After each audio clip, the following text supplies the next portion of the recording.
ആലുവ കീഴ്മാട് മുതിരക്കാടിൽ മദ്യപാനത്തിനിടെ കൂട്ടുകാർ തമ്മിൽ കത്തിക്കുത്ത്. ബിനു ദേവസി എന്നയാളെയാണ് കൂട്ടുകാരായ സുധീഷും സതീഷും ചേർന്ന് കുത്തിയത്. സംഭവസ്ഥലത്തെത്തിയ പോലീസ് ബിനുവിനെ ആശുപത്രിയിലേക്ക് മാറ്റിയിട്ടുണ്ട്. അമൽ സുരേന്ദ്രൻ വിവരങ്ങളുമായി കൊച്ചിയിൽ ചേരുന്നു. അമൽ, ഈ തമ്മിൽ കുത്തിയത് സുഹൃത്തുക്കളാൽ എന്ന് പറയാൻ പറ്റുമോ? ഇനി എന്താണ് സംഭവിച്ചത് അവിടെ?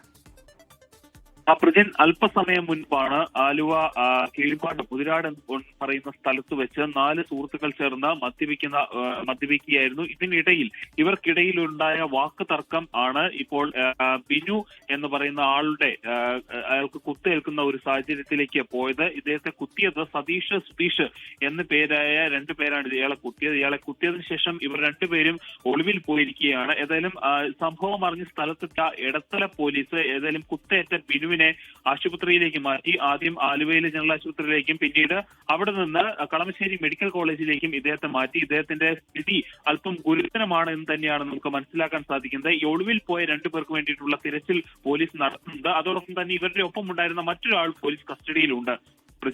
ശരി, അമൽ സുരേന്ദ്രനാണ് കൊച്ചിയിൽ വിശദാംശങ്ങൾ നൽകിയത്. ലോകത്തെവിടെയായാലും ഏത് സമയത്തും 24 വാർത്തകളും ഓഗ്മെന്റഡ് റിയാലിറ്റി പാക്കേജുകളും എക്സ്പ്ലെയിനറുകളും വിശദമായി കാണാൻ ഞങ്ങളുടെ യൂട്യൂബ് ചാനൽ നിങ്ങൾക്ക് സബ്സ്ക്രൈബ് ചെയ്യാം.